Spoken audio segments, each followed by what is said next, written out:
நம்முடைய மிக பெரும் பிரச்சனைகளான லார்ஜ் நம்பர் ஆஃப் வழக்குகள் கோர்ட்ல தேங்கி போயிருக்கிறது. Large level depression, large level obesity, large number of divorces.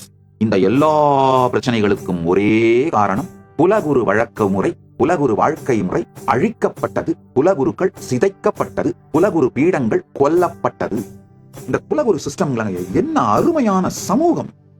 அந்த சமூகத்துக்குள்ள யாரும் ஏழ்மையாகாது, டிப்ரெஷன்ல வந்து சூசைட் பண்ணிக்காம, உடல் நலம் கெடாமல் நல்லா வாழ்ந்திருக்காங்க. அது மொத்தத்தையும் குலகுரு உட்கார்ந்து கண்டினியூஸா அட்மினிஸ்டர் பண்ணியிருக்காரு. அது மட்டும் இல்லாம அந்த குலகுருக்கு நல்லா தெரியும் அந்த குலத்தை சார்ந்த பிரச்சனைகள், அவங்கள யாராவது டிப்ரெஷனுக்கு போனா அதுல எப்படி வெளியில எடுத்து வரதுன்னு. இவர்களை எல்லாம் அழித்து விட்டு எங்கேயோ ஒருத்தர் புக்கை உட்காந்து படிச்சு சைக்காலஜி சைக்கியாட்ரிக் படிச்சுட்டு அவங்க வந்து நமக்கு கவுன்சிலிங் கொடுத்தா நம்ம டிப்ரெஷன் வெளியில வந்துருவோமா? அவங்களுக்கும் உங்களுக்கும் பழக்கம் ஏற்பட்டு புரிஞ்சுக்கிட்டு அந்த பிரச்சனையோட ஆழத்தை தெரிஞ்சுக்கிறதுக்கு 2 வருஷம் ஆகும் அந்த டாக்டர். அதுக்குள்ள உங்களுக்கு வேற ஏதாவது ஒரு பிரச்சனை வந்து இந்த பிரச்சனை மறந்து போயிடும்.